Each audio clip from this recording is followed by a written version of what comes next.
Salam Bapak Ibu Saudara, kembali lagi di Studio Kristen Channel. Pada kesempatan ini kita akan menyimak bersama bagaimana debat antara apologet Kristen Indonesia bersama polemikus Islam, di mana ada salah satu profesor dari kaum Islam yang ngamuk dan marah. Semestinya seorang profesor dia menanggapi satu debat itu dengan cara yang baik gitu ya. Dan menurutku ini hal yang fatal sih menurutku. Bagaimana menurut teman-teman? Mari kita simak dan dengarkan videonya. Tuhan Yesus memberkati dan jangan kepanasan. Ini dia videonya.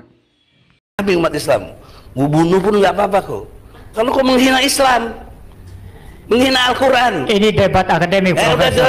Enggak. Ini giliran saya. Enggak, saya punya. Tadi lo yang ngomong, diam lo. Enggak, jangan. Ini debat akademik, enggak boleh. Debat akademik, makanya gue bertanya. Ya. Satu tunjukkan ayat yang kau bilang kontradiksi. Tapi Anda sudah bicara membunuh itu kan enggak boleh. Enggak. Mana boleh kalau dia nggak bisa buktikan. Ditarik jangan fitnah. Ditarik pernyataan. Maafin, gitu loh. Itu Islam. Anda kurang jelas tadi itu apa yang dia maksud itu semua melibatkan interpretasi. Kalau kami mau sebagai orang Kristen mencari-cari begitu saja kontradiksi Al-Quran, itu mudah didapatkan, tapi itu interpretasi yang menurut Kristen yang Anda tidak terima begitu. Jadi ini masalah interpretasi, bukan masalah menghina. Bunda, dia berani menyatakan. Anda yang salah paham. Videonya bisa diulang. Dia mengatakan di Quran pun banyak. Iya, karena dia bicara interpretasi tadi, Pak. Menanggapi. Ya, lanjutkan pertanyaannya. Ngeles lagi. Ya, silakan lanjutkan pertanyaannya. Itu gentle. Begitu. Kalau orang salah gini, lu jangan mau nyangka mereka. Bukan salah, tapi memang harus menjaga. Enggak. Kalau nggak salah, buktikan satu ayat. Ya? Bukan. Buktikan satu ayat yang kontradiktif. Ya, kembali dong. Kembali juga. Poinnya tadi bukan masalah menunjukkan kontradiksi. Bukan masalah interpretasi. Jadi gini. Enggak, maksudnya tadi gini. Saudara-saudara tadi Pak Ustadz Ababan dan Profesor Egy tadi itu membicarakan Alkitab yang menurut saya ilegal interpretasinya. Nah, menanggapi itu Dr. Moses mengatakan kami pun kalau mau bersikap seperti itu kami cari-cari, ya ini kontradiksi, bisa aja kan begitu. Oke, baik. Itu maksudnya. Sebentar. Itu maksudnya. Saya memberikan kesempatan terbuka supaya clear. Tolong ditanyakan kepada kami. Tadi kita siap, kan sama-sama siap dikritik toh?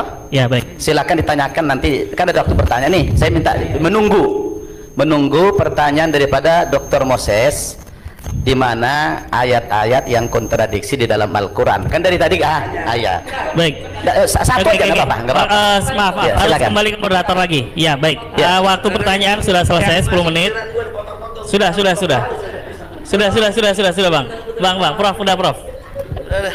Udah ngakui salah, mestinya jujur kalah gitu loh. Ya, itu tidak salah dalam arti dalam saya menyampaikan mungkin saya dalam membahasakannya mungkin akhirnya bisa disalah tanggapi, tetapi saya tidak punya maksud untuk yang seperti dimasukkan oleh Prof. Egy. Kalau gitu dengan jujur dan rendah hati saya nanya, apa yang Anda maksud banyak kontradiksi dalam Al-Quran? Misalkan dalam hal contoh ya, ketika tadi pertanyaannya, tolong timernya dinyalain lagi. Waktu sini sudah selesai. Sekarang silakan Anda bertanya tentang kontradiksi. Tadi di awal kita diskusi sesi pertama, Prof. Egy sempat mengatakan bahwa seringkali kalau ada teroris yang disalahkan Islam. Itu yang bagi saya itu terorisme.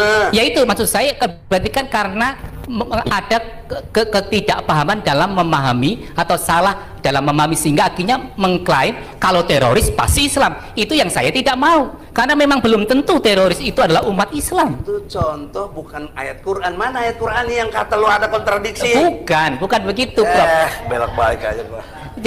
Jadi ya oke lah, dalam arti maksud saya bukan demikian. Ya, kalau bukan demikian, lu cabut statement bahwa tidak ada kontradiksi. Tidak perlu cabut statement. Saya paham betul. Dia tidak salah. Gini loh. Ini nggak jujur. Begini loh. Lo ngaku intelektual, tapi lo nggak jujur, lo nggak benar. Saya jujur. Gini loh, Pak. Jujur apaan? Pak Profesor, gini. Bang, Anda waktu Anda tadi boleh itu tanya mana bahas kontradiksinya? Alkitab. Maaf saya ambil alih. Udah, Silakan ini waktu tunjukkan gue lo kontradiksinya. ambil aja. Anda punya Tidak relevan itu, tidak relevan. Anda tadi mengatakan Justru lo yang relevan. Tidak relevan. Bang, cabut, Begini, Bang. begini. Mic-nya Mas, tolong Mas, mic-nya Mas. Udah deh. Saya jelaskan dulu, Udah, Pak. Pak, udah saya kita jelaskan sudahi. dulu. Udahlah, nanti kita masih. Enggak, pertanyaannya tadi belum dijawab, belum kami jawab. Yang mana lo tanya? Pertanyaan Profesor Egi kami belum jawab kan? Kami jawab dulu. Yang mana? Ya, kami jawab dulu. Yang gua Ya. bertanya sama dia, buktikan satu ayat saja yang Al-Quran itu Ya, berkontradiktif. saya jawab. Ya. Saya jawab pertanyaan dari Profesor Egi tadi, ya. Yang pertama tadi mengenai ini. Mengenai Roh Kudus, ya. Kalau dia Allah, mengapa dia utusan yang lain, ya? Kata Yesus dia diutus, ya. Itu di Yohanes. Ya, itu saya jawab sekarang. Ya, jadi pertanyaan-pertanyaan semacam ini itu yang saya katakan tadi lahir dari ketidakmengertian terhadap ajaran Kristen. Mengapa? Karena Roh Kudus itu diutus oleh Bapa maupun Tuhan Yesus itu dalam konteks redemption atau karya penebusan, ada konteksnya. Jadi setiap teks, setiap kata atau setiap argumentasi atau pernyataan atau apapun itu ada konteksnya. Kita tidak bisa cabut dari konteksnya. Dan konteksnya itu adalah bagaimana Roh Kudus melanjutkan karya penebusan yang dijalankan oleh Tuhan Yesus. Jadi Sang Logos diutus ke dalam dunia, mengambil natur manusia, dan di dalam kemanusiaannya dia menebus umat manusia dan mati di atas kayu salib. Setelah tugasnya selesai, sekarang pribadi ketiga itu yang melanjutkan. Jadi dalam hal ini itu tidak ada hubungannya dengan pertanyaan. Ini membuktikan bahwa Roh Kudus bukan Allah. Itu masalah karya. Bapa mengutus anak, anak menyelesaikan karya penebusan, mati di atas kayu salib. Sekarang giliran Roh Kudus. Jadi itu tidak membuktikan bahwa Roh Kudus terbatas. Roh Kudus sudah ada secara kekal, tapi sekarang gilirannya melanjutkan karya penebusan. Cuma itu. Udah ya? Ya, Udah. waktu saya menjawab, Pak. Saya jawab semua pertanyaan Anda. Sebelum selesai, pertanyaannya belum selesai ya? Selesai 10 menit. Sudah kita sepakati tadi. Sudah saya Enggak, kamu membatasi konsep tauhid. Anda tadi sudah sepakat. Ini waktu saya diambil dia belum hak jawab, gue belum selesai. Lo gimana logikanya? Ya, Udah 10 yang menit. kedua, Harus ditambah. Kalau yang kedua, saya sudah menjelaskan berulang-ulang tadi. Sekali lagi, itu salah kaprah yang diulang-ulang. Saya sudah menjelaskan tadi, Yesus mempunyai dua natur yang berbeda. Natur yang pertama Allah, karena memang dia Allah dari kekal sampai kekal. Yang kedua, dia mengambil natur manusia di dalam inkarnasi ketika datang ke dalam dunia. Nah, di dalam natur manusianya logis lahir dari seorang perempuan. udah dong. Itu adalah Lu sesuatu udah yang ngerti tadi, makanya sangat gua mau logis. Sanggah dari Jadi- tadi. Jadi ini masih waktu saya. Jadi tadi Profesor Egi mengulang-ulang Iya, mengatakan kalau Yesus Ente ngomong waktu saya diambil. Bapak Ibu Saudara, kita sudah dengar bagaimana debat ini, dan mari kita simak bersama, dan mari kita juga akan memberikan komentar-komentar yang baik dan positif. Maka dari itu Bapak Ibu, mari kita juga merenungkan firman Tuhan di dalam Amsal pasal yang kedua ayat 1 sampai yang ke-22. Begini bunyi firman Tuhan. Faedah daripada menuntun hikmat. Hai anakku, jikalau engkau menerima perkataanku dan menyimpan perintahku di dalam hatimu, sehingga telingamu memperhatikan hikmat, dan engkau mencenderungkan hatimu kepada kepandaian. Ya, jikalau engkau berseru kepada pengertian dan menunjukkan suaramu kepada kepandaian, jikalau engkau mencarinya seperti mencari perak, dan mengejarnya seperti mengejar harta terpendam, maka engkau akan memperoleh pengertian tentang takut akan Tuhan dan mendapat pengalaman akan Allah. Karena Tuhanlah yang memberikan hikmat. Dari mulutnya datang pengetahuan dan kepandaian. Menyediakan pertolongan bagi orang yang jujur.